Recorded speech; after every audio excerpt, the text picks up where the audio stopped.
하나님께서 당신을 지켜주시고 은혜 주시고 평강 주시기를 원합니다. 인사하겠습니다. 하나님께서 당신을 지켜주시고 은혜 주시고 평강 주시기를 원합니다. 평강 주시기를 원합니다. 네.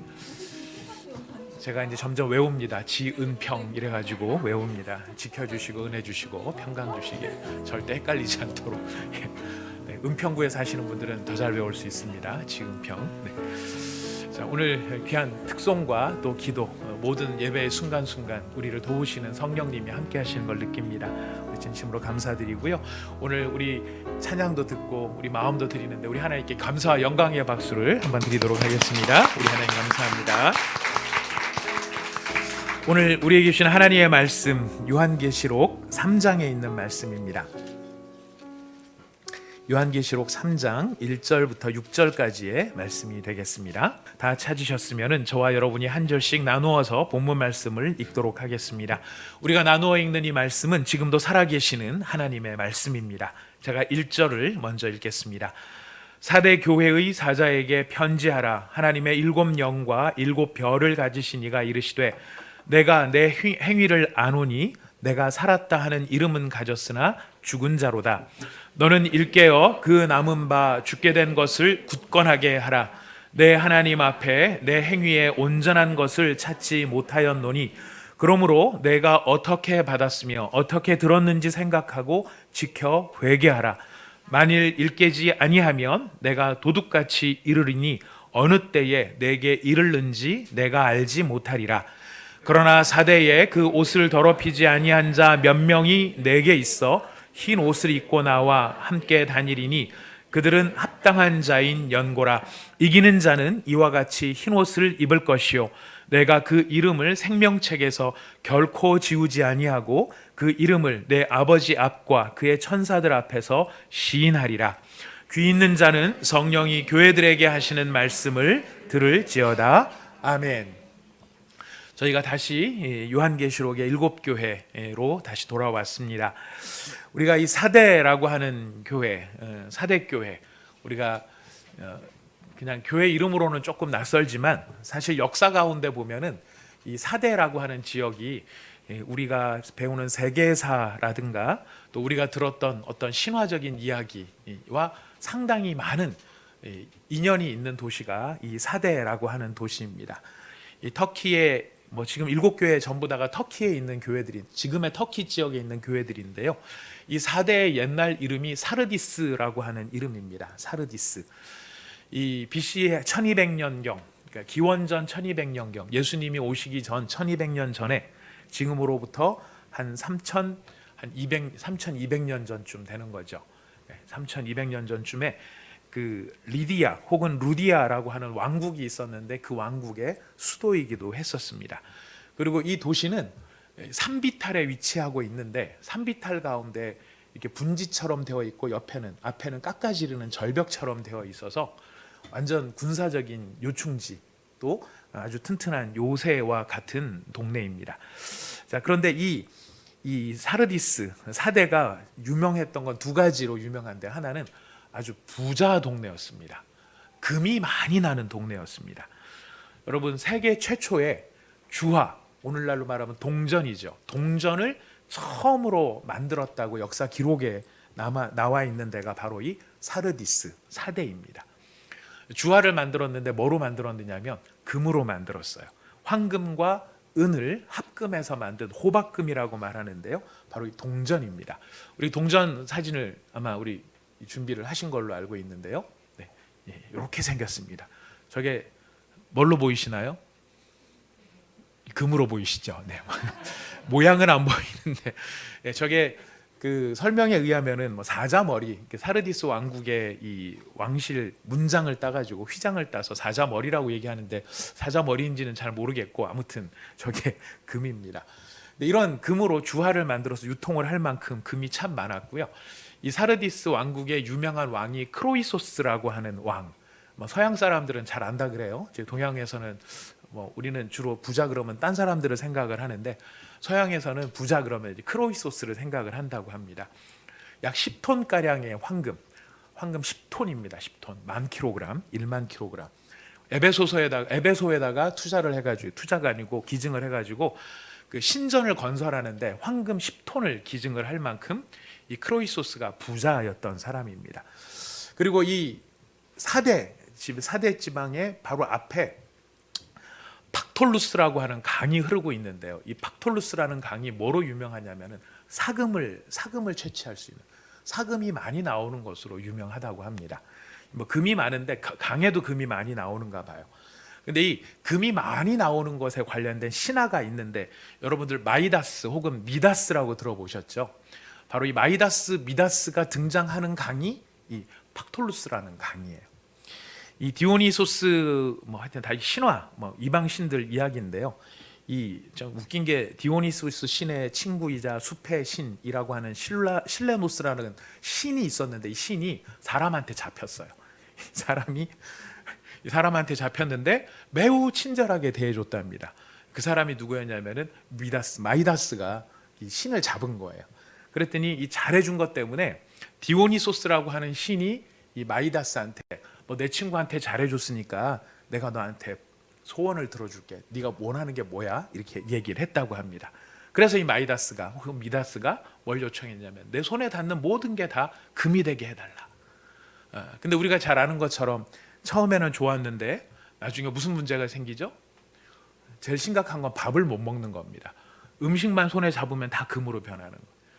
근데 그거는 뭐 다른 사람이 먹여준다고 하지만 진짜 비극은 어디에 있었냐면, 사랑하는 딸 공주의 얼굴에 손을 댔을 때 공주가 금이 되고 말았죠. 금을 그렇게 좋아했는데 사랑하는 딸마저 금으로 변하는. 그래서 비로소 이제 자기 잘못을 깨달은 이 마이다스 혹은 미다스가 디오니소스한테 내가 정말 잘못 생각했다. 이 능력을 걷어가 달라. 그렇게 얘기를 했다고 하죠. 그래서 이 디오니소스가 어떻게 해결을 해줬느냐면은 아까 말한 팍톨루스라고 하는 강에 가서 씻어라.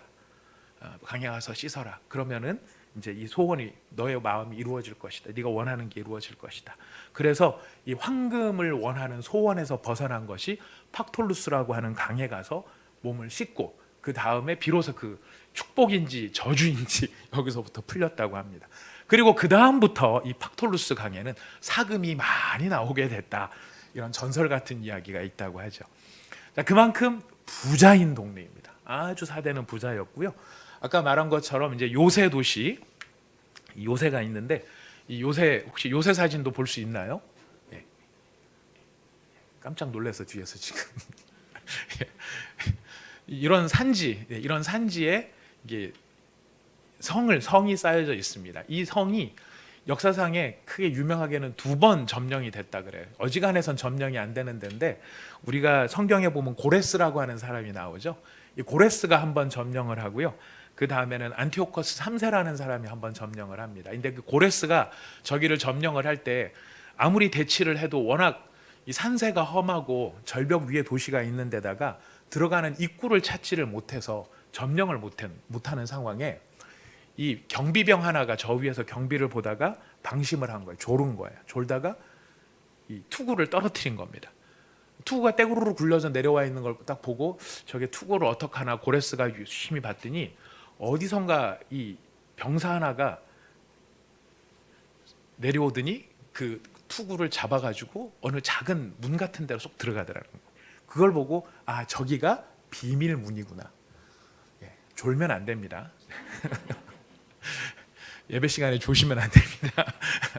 그래서 이제 그 비밀 통로를 가지고서 이제 고레스가 마침내 그 땅을 점령을 했다. 이런 요새 도시에다가 금도 많이 는 부자 도시, 여기가 바로 사대였던 것입니다. 근데 우리한테는 뭐 그렇게 부자고 거기에 무슨 요새고 이러는 것들보다 사실 지금 신앙적인 면이 훨씬 더 중요한데요. 이 다른 교회들하고는 지금까지 앞에 나왔던 여러 교회들과는 완전히 판이한 평가를 받는 것이 이 사대 교회입니다. 칭찬이 없습니다. 지금까지 앞에 나왔던 모든 교회는 다 예수님께서 어쨌든 부족함이 있어도 다 칭찬을 해주셨는데, 사대 교회는 칭찬이 없습니다. 에베소 교회는 내가 내 행위와 수고와 내 인내를 알고 내 악한 자들을 용납하지 않은 것을 알고 있다.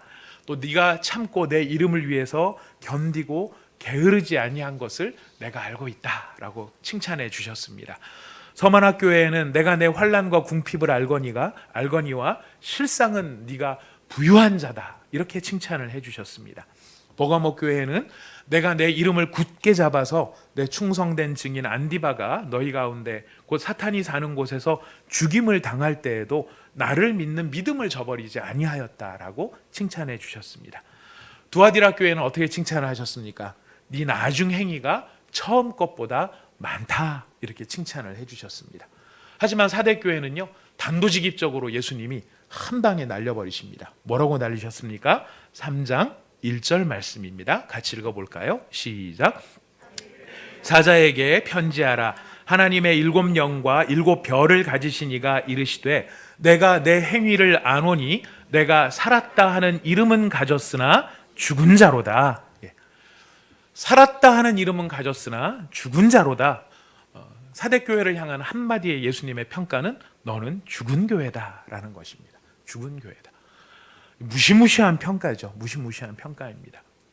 자, 그런데 재미있는 건 살았다 하는 이름은 가졌으나 예전에 이제 옛날 성경에는 실상은이라는 말이 들어 있었죠. 실상은 죽은 자, 실제로는 죽은 자다.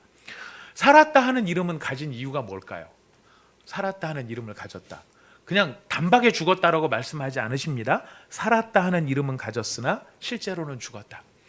여러분, 이 죽었다라는 판단을 하는 주체, 평가를 하는 주체는 누구일까요? 하나님이십니다. 하나님이십니다. 3장 2절에 보면은 너는 일깨어 그 남은 바 죽게 된 것을 굳건하게 하라. 내 하나님 앞에 내 행위에 온전한 것을 찾지 못하였다.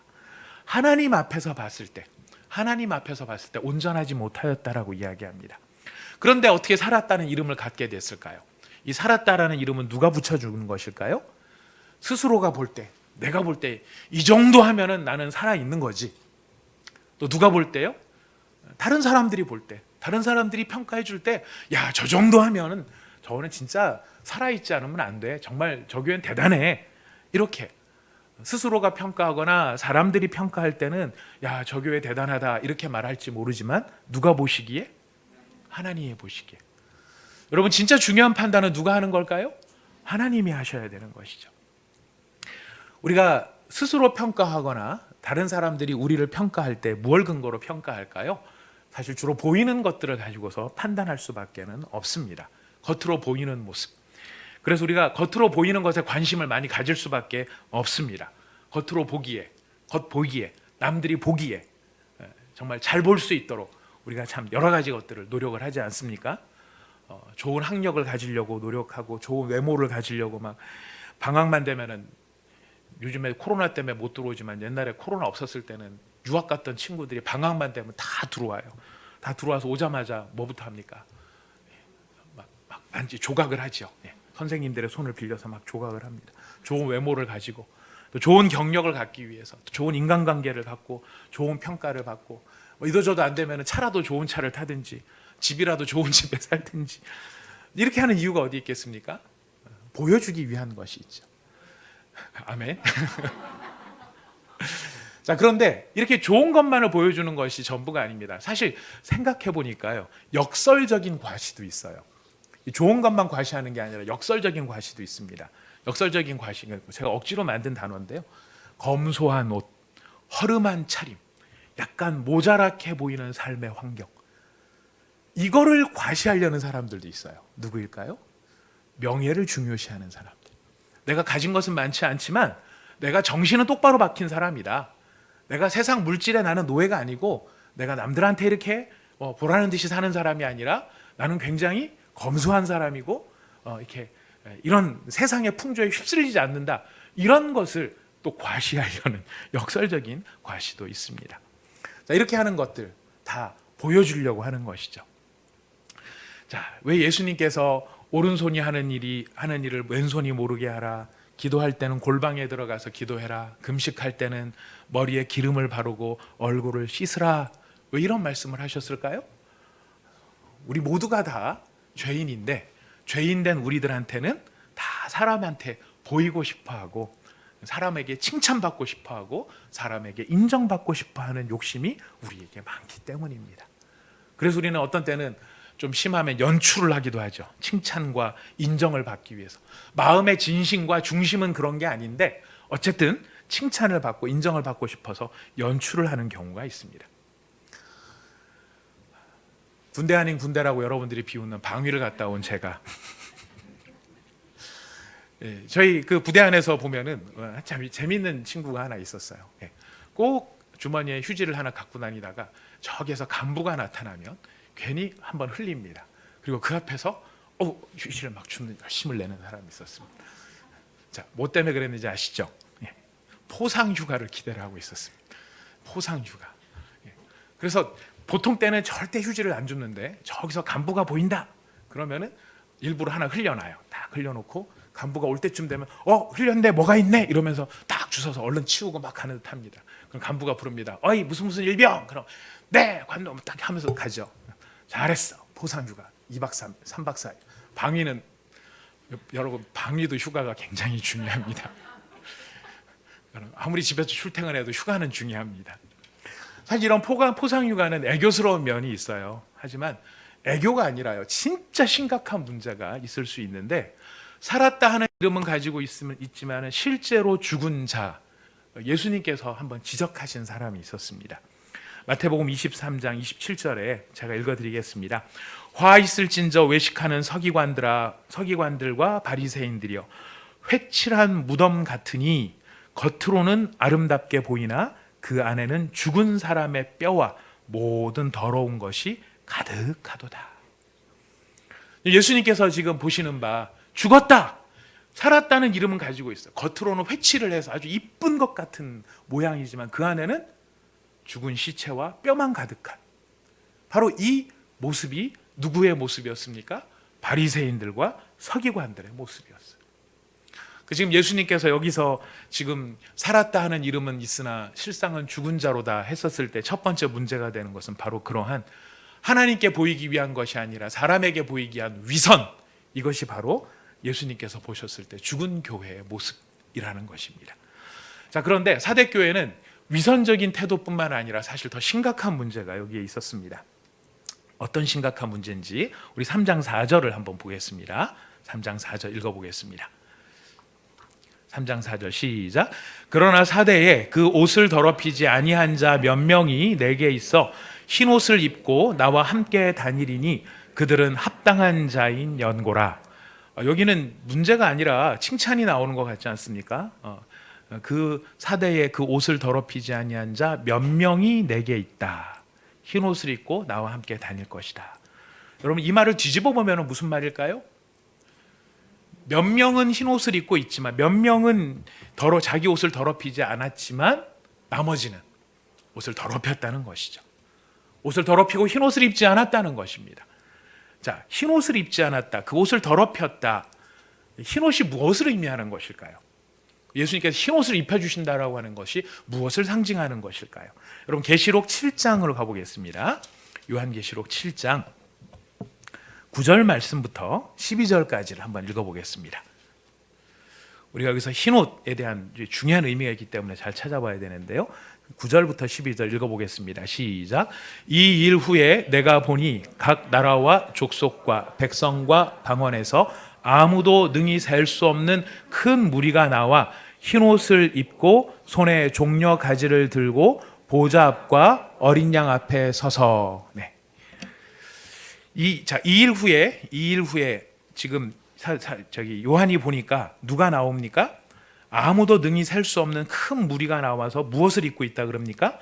흰 옷을 입고 있다 그래. 흰 옷을 입고 있었다.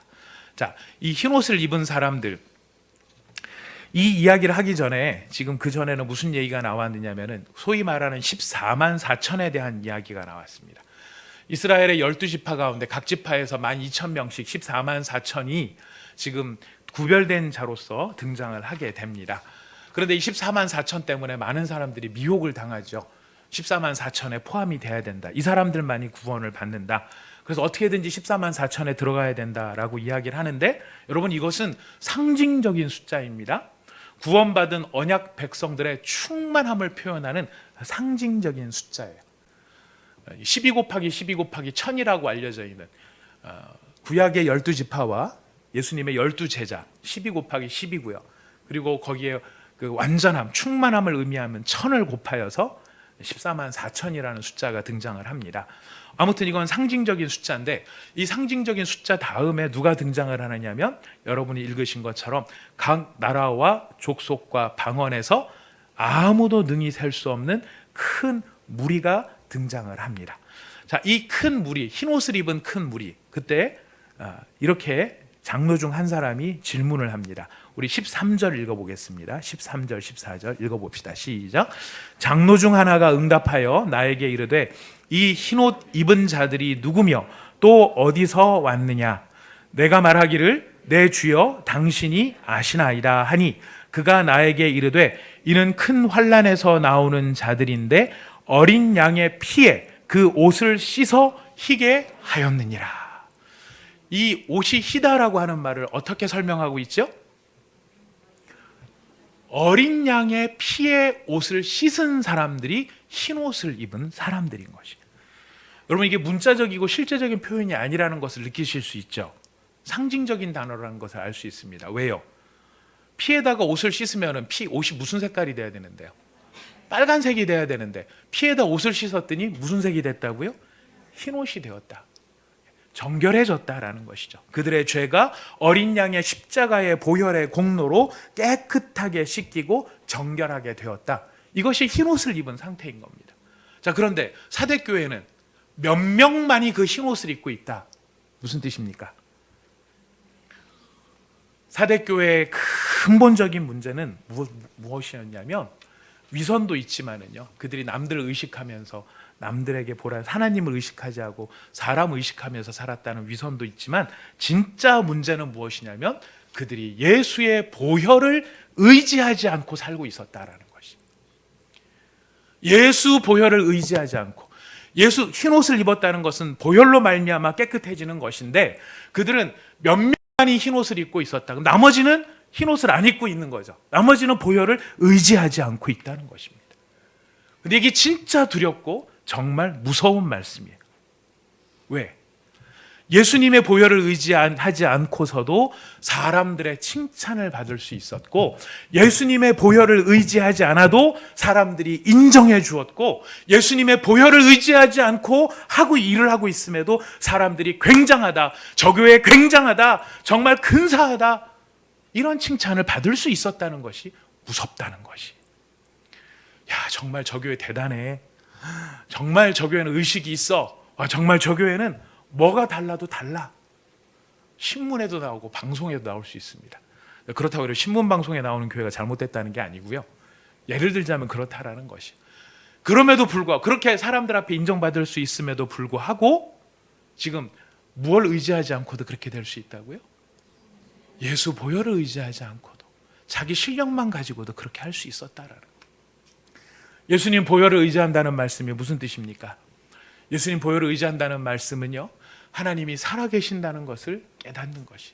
그 하나님 앞에서 내가 나를 돌아봤을 때 내가 참혹한 죄인이라는 사실을 깨닫는 것입니다.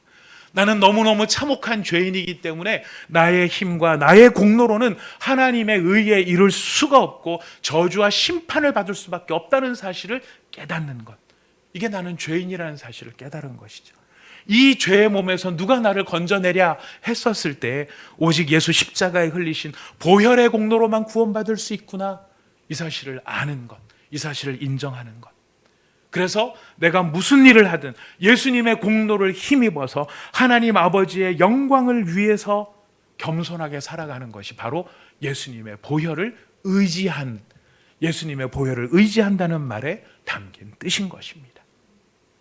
나는 죄인인 것을 알고 예수님 없으면 하나님 앞에 서지 못한다는 것을 알고 예수님이 내 죄를 속해줬기 때문에 이제 내 삶의 주인은 내가 아니라 예수님이시고 그래서 난 그 예수님의 말씀을 따르고 순종해야 됩니다. 그 고백을 가지고 살아가는 것이 보혈을 의지하면서 살아가는 삶인 것이. 그래서 내가 드러나지 않죠. 교회 이름이 드러나지 않습니다. 이 모든 것을 가능하게 하신 예수님만이 드러나는 것이고 이 모든 일을 이루신 예수님만을 높이는 것이 마땅한 것이고 그래서 그 앞에서 나는 사람 앞에서든 하나님 앞에서는 겸손하고 겸비할 수밖에 없는 존재, 그런 삶, 그런 신앙의 실체가 바로 예수님의 보혈을 의지하는 사람의 실체라고 하는 것이, 날마다 매 순간마다 예수님을 찾고 그 예수님을 사랑하고 그 예수님을 의지하고 예수님과 동행하며 예수님의 도우심을 바라고 내가 무슨 일을 하든지 예수님의 뜻대로 되기를 순종하기 위해서 치열하게 애써야 되는 것, 이것이 보혈을 의지하는 삶이에요. 이런 치열함이 있어야 되는데, 그런 치열함이 없어도 참 무서운 건 뭐냐면은, 그렇게 치열하게 예수님을 의지하지 않아도 얼마든지 남들이 봤을 때 괜찮아 보이는 일들을 할 수 있더라는 것이, 그리고 칭찬과 인정까지 받을 수 있더라는 것이. 여러분, 여기서 오해하지 마십시오. 절대로 다른 교회를 폄하하자, 이런 교회가 어디 있을까 찾지 마십시오. 평가절하하고 그런 교회들을 욕하자, 이런 것이 아닙니다. 여러분, 요즘에 보면은 크고 유명한 교회들을 함부로 폄하하는 사람들이 많이 있는데요. 여러분, 그럼 작고 유명하지 않은 교회는 안전할까요? 크고 유명한 교회들은 다 저것들 다 교만해, 예수님 의지 않고 지들이 돈이 많으니까 그래, 예배당이 커서 그래, 사람 숫자가 많아서 그래, 다 썩었어, 다 썩었어. 여러분, 그러면은 사람 숫자 적고 유명하지 않은 교회는 안전할까요? 내가 죄인인 것을요 뼛속 깊이 깨닫고 느끼는 사람들은요, 남이 이렇다 저렇다 말할 겨를이 없어요. 지금 내가 예수님을 내가 지금 따르는 것이 중요한 것이고, 내가 지금 예수님을 의지하는 것이 급한 일이고, 내가 예수님의 보혈을 의지해서 나를 신뢰하는 것이 아니라 주님의 말씀 따르고 그 말씀 받잡는 것, 여기에 집중하고 그것이 바쁜 것이. 작다고 해서 안전할 수 없습니다. 내가 작다고 해가지고 예수님 의지하지 않고 있고 저것들은 그런데 나는 안 그래, 여러분 절대 이것으로 안심할 수 없다는 것이에요. 누구에게 초점을 드려야 할까요? 예수님에게만. 예수님의 보혈만이 나의 소망이요, 예수님의 보혈만이 나의 자랑이요, 예수님의 보혈만이 나의 능력. 여러분, 그것을 깨닫는 사람, 그것을 깨닫는 교회는 오직 예수님밖에는 자랑할 것이 없더라라고 하는 것입니다. 사대교회는 이 사대라는 지역의 아까의 특징 때문에 이 문화의 영향을 피할 수가 없습니다. 넉넉한 살림살이, 강력한 요새의 울타리 안에서 두려운 것도 없고 겁나는 것도 없고 평안하고 살만한 겁니다. 지낼만한 것입니다. 여기 굳이 예수님의 보혈을 막 의지하고 예수님 도와주십시오 할 만한 일들이 필요하지가 않은 거예요. 좀 사람들한테 좀 이렇게 드러나야 되겠어. 그러면 넉넉하게 다 풀어서 연예인도 불러와. 그 연예인 부르는 교회가 잘못됐다는 거 아닙니다. 제가 이런 말씀 드리면 항상 위태로워요. 이 중심의 뜻이 그런 게 아닌데 이런 것만 갖고 보게 됩니다. 여러분, 그런 거 아닙니다. 불러, 사람들 불러, 개런티 많이 주고 불러, 유명한 사람 불러, 밴드 부르고 유명한 강사 부르고 다 해서 해. 다 할 수 있습니다. 다 해도 됩니다. 해도 되는데 중요한 건 뭐예요? 예수님을 높여야 돼요. 예수님께 초점이 가 있어야 돼요. 그런데 그걸 했다라고 해서 우리 교회에 이만한 실력이 있어 라고 한다 그러면 그것은 너무너무 위험한 상황이라고 하는 것이죠. 사대교회가 지금 그런 위험에 빠져 있었다는 것입니다. 그런 예수님의 보혈을 의지하지 않고도 얼마든지 많은 일들을 할 수 있는 상황 속에서 그래도 그 중에 몇 명은 누구를 의지하는 것입니까? 예수 보혈을 의지하고, 그 중에서도 몇 명은 예수님과 동행하고, 그 중에서도 몇 명은 예수님을 따르려는 진실함이 있었다라는 것이에요. 그래서 예수님이 외치는 게 무엇이냐면 일깨워라 라는 겁니다. 정신 차려라, 정신 차려라. 제가 이 말씀 보면서 너무 두려웠던 게 뭐냐면요, 이단에 빠진 교회도 예수님이 죽었다고 말씀하시지 않으셨어요. 타협주의적인 성향을 가지고 있었어도 예수님이 죽었다는 표현을 안 하세요. 잘못된 관용주의 때문에 그 교회 안에서 어떤 불편함이 있다 할지라도 그걸 가지고서 예수님이 죽었다는 표현은 안 하는데, 예수님 보혈 의지하지 않는 교회는 예수님이 죽었다라고 표현하고 계세요. 그렇죠. 예수님 보혈 의지하지 않는 성도는 죽은 성도고요. 예수님 보혈 의지하지 않는 교회는 죽은 교회일 수밖에 없다라는 것입니다. 그래서 예수님이 정신 차리라고 하는 것입니다. 진짜 중요한 게 뭔지, 진짜 우리의 실력이 뭔지, 정말 참된 실력이, 과연 진짜 교회의 실력이 무엇인지 정신을 차리라고, 회개하라고 예수님께서 말씀하고 계시는 것입니다. 그래서 참 저 자신도 많이 두렵습니다. 많이 두렵고요. 너무너무 두렵고, 이 시대 가운데 여러분 아마 우리가 기억할 것입니다. 상암 경기장에서 이 부활절 연합 예배, 한국교회 부활절 연합 예배를 드리면서 어게인 1907 하면서 드렸던 연합 예배, 우리 그 은혜를 기억하고 있습니다. 그때 오카르 목사님께서 바로 이 사대교회 이야기를 하시면서 가슴을 치면서 이야기하셨던 그 눈물 어린 외침을 우리는 기억하고 있습니다. 무슨 말씀이셨습니까? 이놈이 죄인입니다. 이놈이 죄인입니다. 왜 그런 말씀에 통곡을 하셨을까요? 그냥 어떤 그 말씀에 대한 그냥 외침이 아니라, 저는 이 말씀의 뜻을 생각한다면 우리가 누구든지 얼마든지 어떤 상황에서든지 예수 보혈 의지하지 않고 그 보혈 놓치는 순간 우리는 다 죽은 자가 될 수 있기 때문에, 그것을 깨달은 자의 외침이요, 하나님을 향한 도움의 외침이요, 우리 하나님 나를 불쌍히 여겨달라고 말할 수밖에 없는 돌이킴, 회개의 강구, 여러분 그것일 수밖에 없다는 것입니다. 여러분 우리 정신 차려야 합니다. 딴 교회가 아니라 제가 정신을 차려야 됩니다. 제가 정신을 차려야 됩니다. 그런 의미에서 우리 모두는 정신을 차려야 합니다. 그러나 저는 이 사대교회를 바라보면서 놀라운 위로를 한 가지 말씀을 발견을 합니다. 하나님께서 죽었다라고 말씀하시는 교회이지만, 여러분 죽었다라고 하는 교회인데 죽었다라고 말씀하시는 예수님의 말씀 속에서 여러분 무엇을 느끼시나요? 죽었다라고 말씀하시는데 죽었으면 어떻게 해야 되죠? 뭐 어떡하겠습니까? 묻든지 태우든지 둘 중에 하나죠. 갖다 버리든지 불태워 버리든지, 안 그러면은 묻어 버리든지, 다 버리는 거예요. 그죠? 묻어도 버리고 불태워도 버리는 거예요. 근데 이렇게 말씀하신다는 것은 무슨 뜻입니까? 버리지 않았다라는 거예요. 버리지 않았다.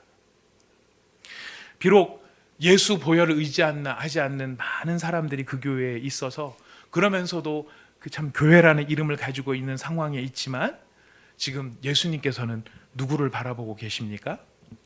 그 가운데 있는 흰옷을 입은 몇 명을 바라보고 계시고, 그 흰옷을 입고 예수님과 동행하는 몇 명을 바라보시면서 그 사대교회에 새로운 은혜의 불씨가 살아나기를 원하고 계신다는 것이. 우리 모두는 문제를 보면은 100% 가운데 하나의 흠집이 있으면 그 흠집 하나로 버려버립니다. 제가 제일 아까운 거, 이 다큐멘터리 뭐 이런 거, TV 뭐 인간시대 이런 거 보면서 제일 안타까운 것 중에 하나가 뭐냐면, 도자기를 굽는 그 장인이세요. 도자기 굽는 분이신데 막 가마 이만큼 구워가지고 이제 다 열 씻고 난 다음에 꺼내시잖아요. 여러분 저랑 비슷한 마음 가지신 분 혹시 계시라고 생각합니다. 어떻게 하십니까? 다 깨트려 버리세요. 물론 장인의 입장에서는 작은 흠 하나라도 놓치고 싶지 않고, 작은 흠이 있으면 불완전하다고 생각해서 다 깨트려 버려요. 근데 놀라운 것은 우리 예수님은 어떤 분이십니까? 다 망가졌는데 그 중에 하나라도 괜찮은 게 있으면 그 하나 때문에 살려주시는 분이 예수님이십니다. 장인 정신으로는 다 갖다 버리고 다 깨트려 버려야 되는데, 예수님께서 보셨을 때는 99% 썩었고 그 중에 몇 명만 나를 지금 쫓아내는 그 교회, 그러나 그 교회를 바라보시면서 새로운 소망, 일깨워라, 정신 차려라, 회개해라, 그래서 온전해져라 말씀하시는 거예요. 사랑하는 여러분, 오늘 우리가 참 한국교회 또 여러 교회들을 바라보면서 안타까운 마음들을 토로하는 분들이 참 많이 계십니다. 썩었다는 말들도 참 많이 합니다. 뭐도 썩고 다 썩었다. 그런 면이 분명히 있을 거예요. 있어요. 맞아요. 근데 여러분 기억하십시오. 우리 원래 다 썩었어요. 제가 뭐 다른 사람의 책임을 방기하자는 게 아니고 원래 우리는 죄인이고요.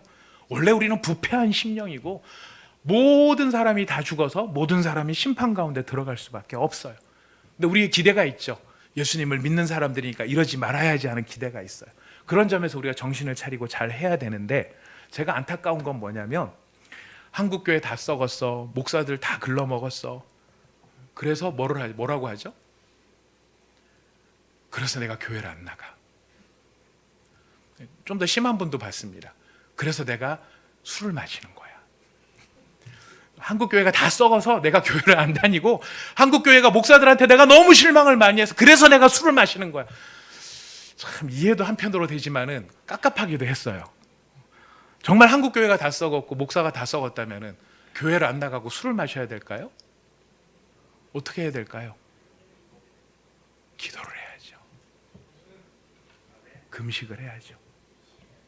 예수님의 심정으로 99%가 썩었지만은 흰 옷을 입고 다니는 그 몇 명을 바라보시면서 그 교회가 다시 살아나기를 바라시는 예수님의 심정으로, 정말 잘못되고 정말 틀리고 정말 가망이 없어 보인다고 하면 우리는 그 앞에, 예수님 앞에 엎드려져서 주여 살려주옵소서, 주여 용서하여 주옵소서, 주여 고쳐주옵소서, 주여 다시금 생기를 불어 생명이 되게 하여 주시옵소서, 그런 갈망하는 우리 교회가 되어야 하지 않겠습니까? 저는 교회를 바라보면서 그렇지만 개인을 바라보면서도 소망이 생겼습니다. 여러분, 교회는 참 편해요. 그래도 남 얘기하듯이 하면 되니까. 근데 개인으로 보니까요, 정말 전 더 큰 은혜가 됐어요. 왜냐하면 예수님이 나를 보실 때 어떻게 보신다고요? 남들이 보면은 다 틀리고 저 부족하고 참 안타깝고 안 된 모습이 많아 보여요. 만날 때마다 틀린 것만 자꾸 지적하는 사람을 만나면 피곤하고 힘들고 안 만나고 싶어요. 여러분 그렇지 않으세요? 우리는 주로 다 그렇게 보는지 모르겠어요. 하지만 저는 이 말씀을, 사대교회를 바라보시는 예수님을 보면서 소망을 갖게 되는 것은 교회를 향해서뿐만 아니라 개인을 향해서도, 그 안에 신락 같은, 믿음의 신락 같은 성령의 불씨가 조금만이라도 살아있다면 주님은 그것을 가지고 우리를 다시 살리시고 우리를 다시 세우시고 우리에게 소망을 두신다는 것입니다. 우리 이런 예수님의 마음을 가지고 우리 자신을 향해서 새로운 소망, 또 우리 이웃을 바라보면서도 새로운 소망, 우리 교회를 바라보면서도 새로운 소망, 우리 한국교회를 바라보면서도 새로운 소망의 불씨를 지필 수 있는 저와 여러분이 되실 수 있기를 꼭 부탁드리겠습니다. 예수님께서 사대교회에 나타나실 때 예수님 자신의 표현을 뭐라고 하셨습니까? 하나님의 7 영을 가지셨다. 교회를 살리는 길은 성령, 하나님의 7 영인 성령이 역사하실 때만입니다. 예수님께서 7 영으로 표현하시는 바로 그 성령을 말씀하시는 것이, 그런 죽은 교회라 할지라도 내가 살리겠다는 예수님의 뜻이 담겨 있음을 우리는 기억해야 할 것입니다. 우리 다 같이 정신을 차립시다. 일깨웁시다. 예수 보혈을 의지하지 않고 자꾸만 우리가 놓치고 있는 부분이 있다면 돌이켜서 회개해서 다시 예수 보혈로 돌아옵시다. 예수 보혈로 돌아와 예수님 십자가만 붙들고 예수님의 피를 붙들고 나는 의지할 바가 없다는 걸 깨닫고 그 예수님만을 의지하며 예수님과 동행하기에 힘쓸 수 있는 우리 모두가 될 수 있기를 부탁드리겠습니다. 우리 함께 기도합시다. 이 시간 말씀을 붙잡으면서 여러분 각자가 깨닫게 되어지신 부분이나 여러분 하나님 앞에 기도하고 싶은 부분들이 있으시면은 여러분 하나님 앞에 말씀하시고, 우리 하나님께서 오늘 우리에게 말씀하십니다. 정신 차리라고, 일깨우라고, 주의 보혈, 예수 보혈 없으면 죽은 거라고 말씀하십니다. 우리 함께 기도하겠습니다.